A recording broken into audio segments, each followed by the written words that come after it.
Get ready to see eye to eye with me on today's episode. We're tackling tear stains head on, from breed influences to environmental factors and everything in between. Join me as I shed light on this common canine concern and explore practical solutions for keeping puppies and adult eyes clear and bright.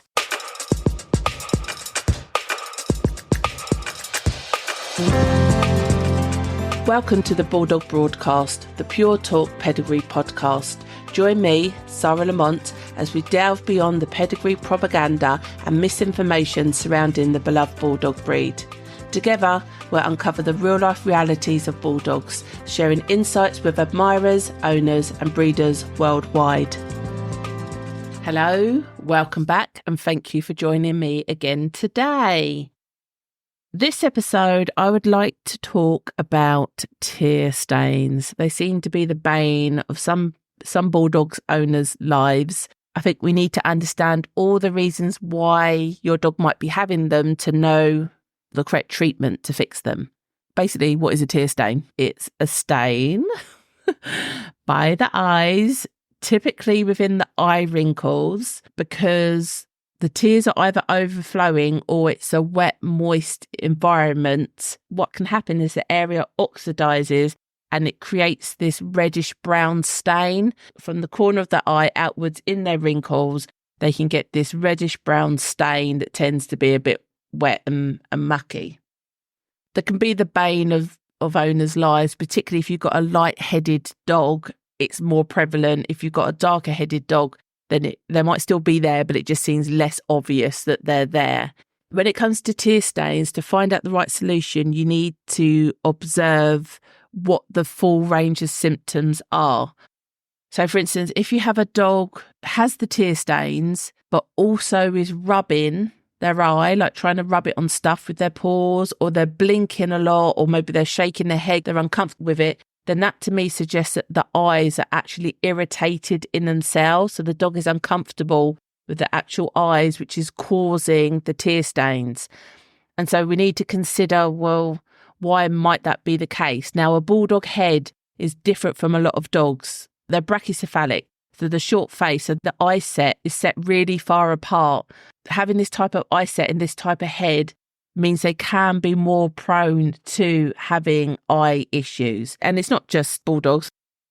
There can still be breeds that have tear stains that don't have the wrinkles. So you can't always say it's connected to the wrinkles because, for instance, Shih Tzus can have quite bad tear stains. Maltese are known for having bad tear stains. Poodles can have bad tear stains. They're low wrinkle dogs. They don't have the folds that a Bulldog would have. So sometimes, is it genetic factor? Is it a breed factor? Is it the shape and makeup of the head?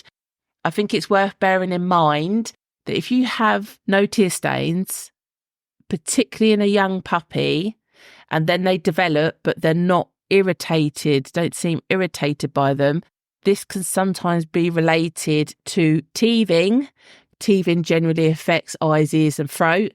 So teething itself can cause tear stains, as well as sometimes it can send ear sets a bit crazy, so that ears start doing crazy things. But when a Bulldog head matures, which can take up to 18 months, years ago, people used to say the head used to split. It doesn't actually split, but obviously it becomes a lot broader with maturity.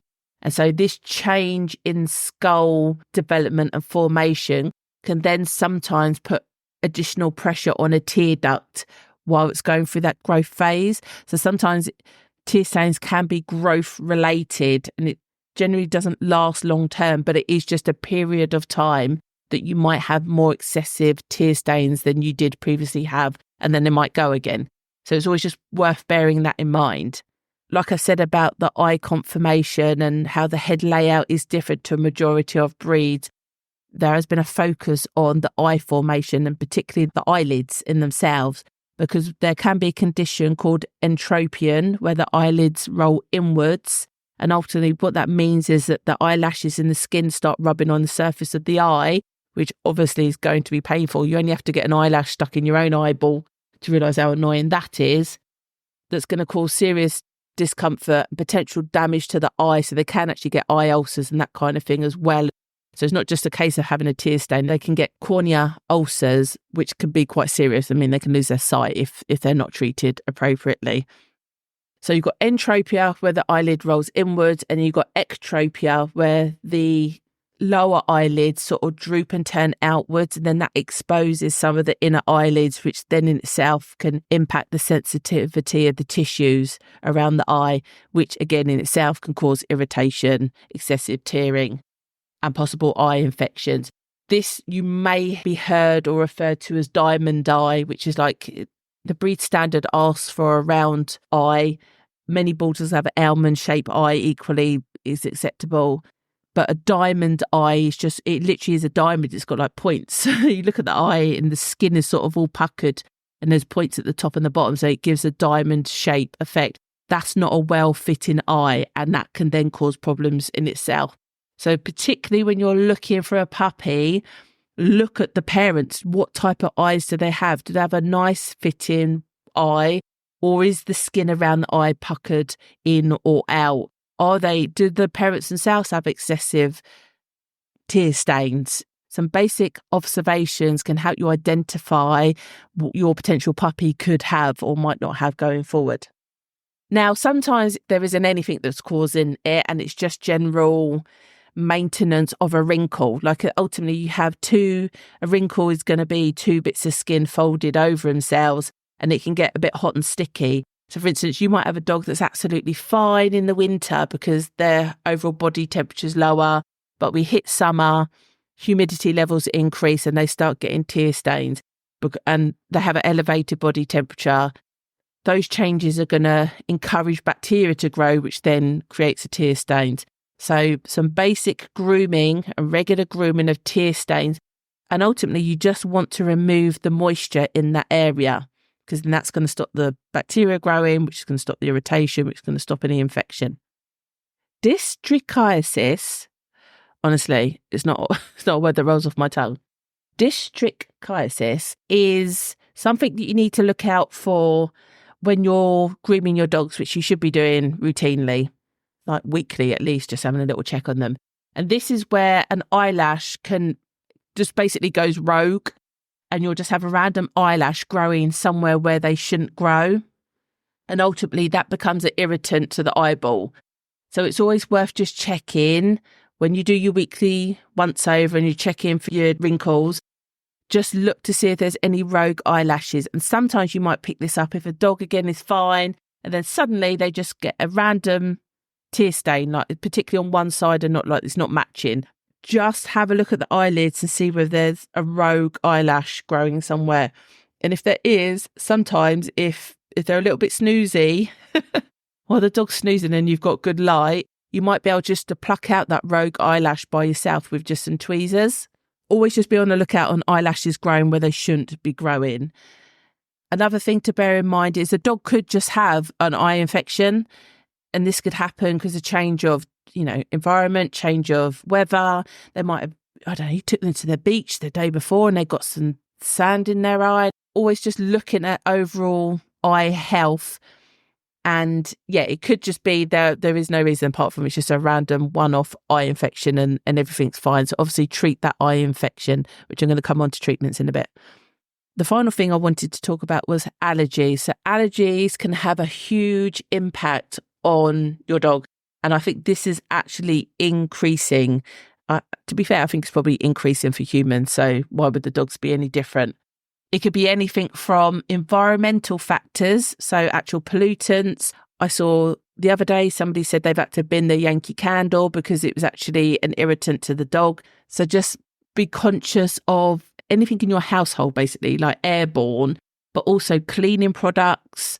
You might see it online. Every now and then it pops up about Zoflora not being safe for pets, which from my understanding isn't true. But what you need to understand is that any chemicals, when wet, are dangerous for your dog. So it's all well and good washing down the floor. And if they go and walk over it while it's wet or lick it while it's wet, then that's a potential hazard to your dog. And I think that's where that rumour's come around with Zoflora, because, if it's wet, it's probably not the best thing for your dog. But going forward, I think it's always worth just considering a more holistic approach to your environment that the dog's in. Some dogs can be extremely reactive to pollen, so change of weather, no different to hay fever for humans. Hopefully your dog doesn't go down that line because it can be a little bit of a minefield, but basically it's their immune system going overdrive. I mean, even nowadays I've got not that I bought it for the dogs, I bought it for myself mainly. In my workspace with the dogs, I now have an air filter because I suffer from hay fever. If you haven't picked up by these recordings by now, but I suffer hay fever, and an air purifier helps that massively. But also it's got a, I can't remember what it's called. I want to say an air scrubber, but it stops bacteria in my workspace where I have different dogs come in and out. So I want to minimise the cross-contamination as much as possible. So having things like that around your house could make a huge difference to you and your dog.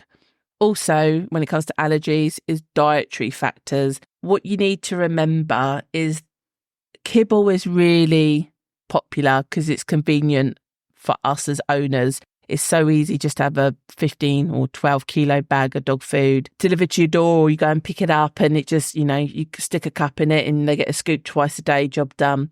Realistically, for their dietary system and immune system, it's a highly processed food. It's now becoming more apparent how maybe kibble-based food it's convenient for us, but it isn't necessarily the best thing for a dog. It's a bit like McDonald's. It's convenient. You can drive through and literally pick up your dinner. But is that best for you long term? Probably not.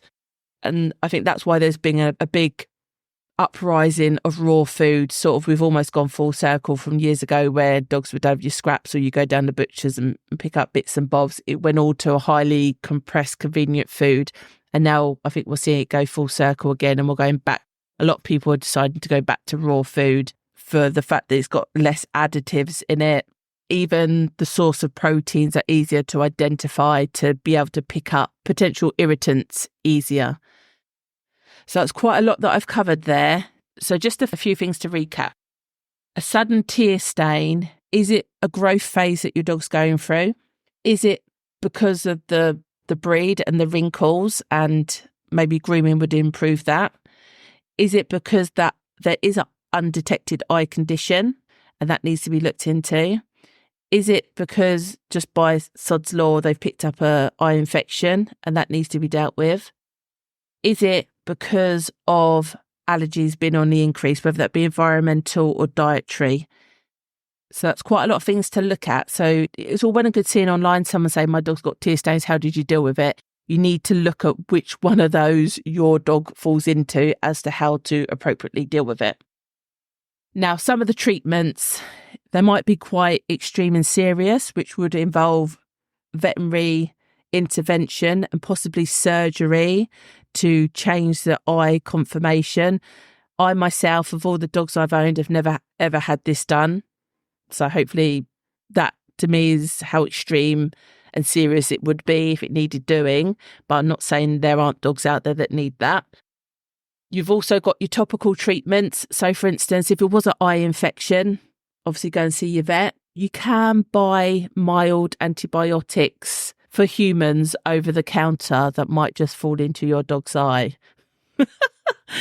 So I think there is a Oprex with a mild antibiotics, and GoldenEye have mild antibiotic. So you might just think, hey, let's not panic. Let me try this for a few days first and see if it fixes a problem. And then if it doesn't, then maybe I'll go to the vet. I did have we said about maturity, funny enough, I've had it at the other end of a dog becoming older, is actually my French Bulldog. Some breeds have more bulbous eyes just because of how they're sitting within the head and what their eye sockets are like. And Frenchies can fall into that category as much as Bulldogs. But I had a female that actually she literally for a year suffered continual eye ulcers, and then they suddenly stopped. So it was so weird because she never had them. She got to like 7 and was fine. And then 7 to 8, she had this problem. And then she actually lived until 12 and she never had them again. So at that time, to deal with that, we took the approach of antibiotics but we actually dealt with them with serum treatment as well. This is where you draw off blood from the dog, you spin it down, you separate the blood, and you actually drop the serum back into the eye because of the serum properties related to the dog's immune system, basically. And she didn't suffer dry eye because we never did any dry eye drops afterwards. So I don't know, whatever weird, I don't think the vet really knew, but we had these 12 months of to and fro in the vets, and she even went to an eye specialist as well, and they recommended a certain type of eye lubricant. And then after that year, she was fine. She never had an eye problem ever again. It could even be environmental for all I know. Could have been a cleaning product that I'd messed up on and I hadn't realised. We never really had that discussion at the time. Thinking back, maybe did I change something that caused it? And then I stopped doing that and that stopped the problem. Who knows? There are ways of dealing with it. You'll hear about when it comes to eye ulcers, I think Remend, I believe it's called, gets talked about a lot. Say that the serum drops and possibly antibiotic. You don't really want a serious eye ulcer because the eye drop treatment's very intense and it has to happen day or night. And the last thing you want is a melting eye ulcer because the dog could possibly lose their eye, and then they do all sorts where they could stitch the eye shut or unfortunately ultimately end up removing the eye.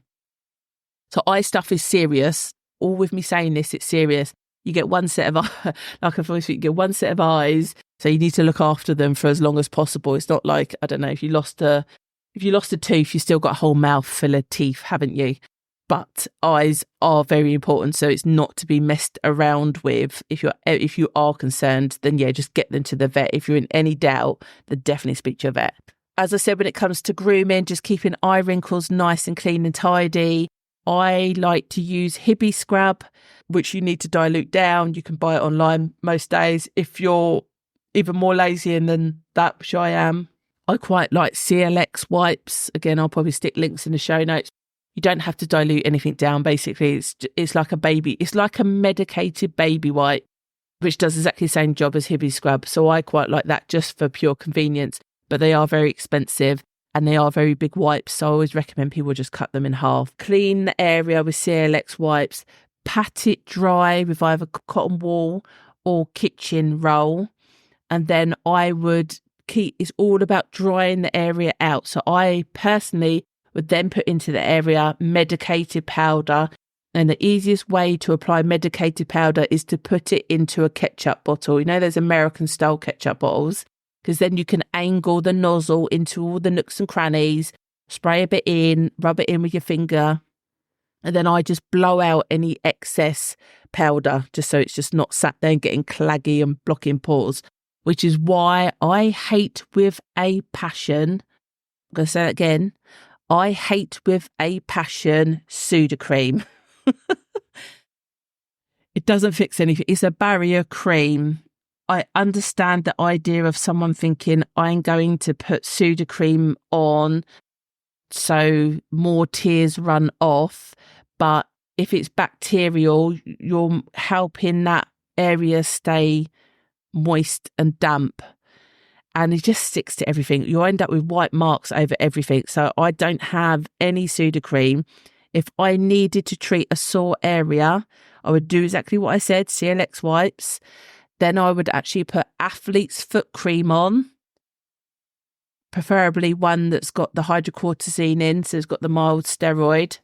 And then I would put the medicated powder on, and I would do that for 3 days, and I would expect to see an improvement.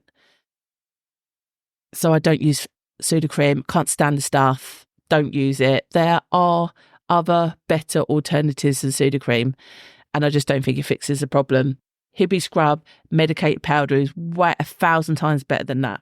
And so finally, in regards to treatments, let's talk about diet. So preferably, always take advice from your breeder in regards to foods, because typically if the parents were good on a food, you would hope the puppies would be good on the same food because they inherit their immune system. And so typically if a dog was to have an allergy, not that allergies are inherited, but a possible response to something that triggers an allergy could be.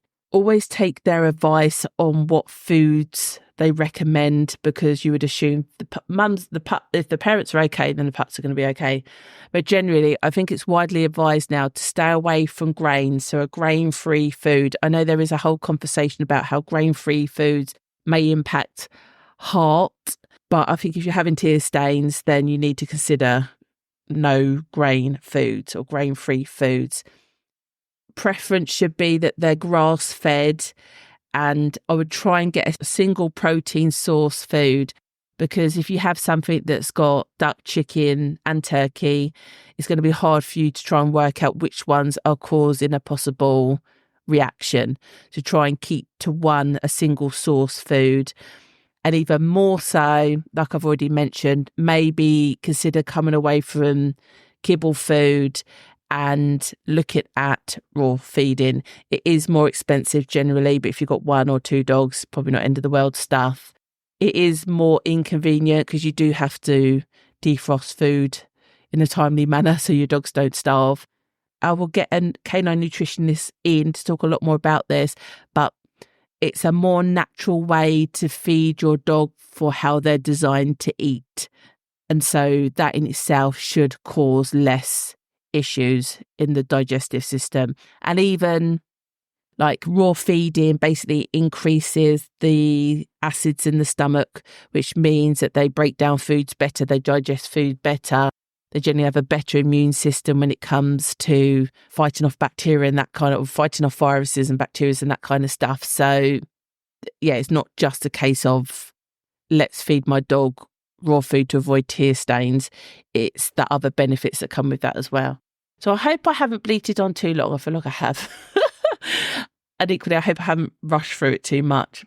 And I hope I made it clear of the reasons your dog could have tear stains, covering all those possible reasons. And if you need veterinary intervention, then yes, obviously take that approach. But consider some of the things that fall outside of it. Actually, what I didn't cover as some of the treatments is there are supplements. So there are topical treatments. So there are other powders. I've just talked about Hibby Scrub medicated powder. There are some specific products to put on tear stains to help with it. So you might want to look into those. If you're happy, there's no more serious health concerns to the tear stain. And there are also some supplements that you can put on their food that helps get rid of tear stains, because I don't remember the ins and outs, but it's about balancing stuff out and how the body functions and that kind of stuff. I've also heard other things such as only giving your dog bottled water, because tap water has whatever elements in it that are causing these kind of issues and reactions.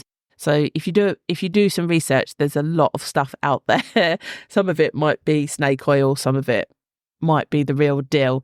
But I think I've covered the main reasons for tear stains, what you should be looking for, and trying to help you try and figure out the best solution for you and your dog. So that's it. Come and join us in the community if you want to continue the conversation. If you've got some amazing treatments that I haven't mentioned, or you've had some other reasons why tear stains have appeared and how you've managed to cure them, then I am all ears. So please come and join us in the community. Otherwise, until then, I'll speak to you on the next episode. Before you leave, make sure to visit bulldogbroadcast.com for immediate access to the show notes, community forum, recommendations, and episode extras.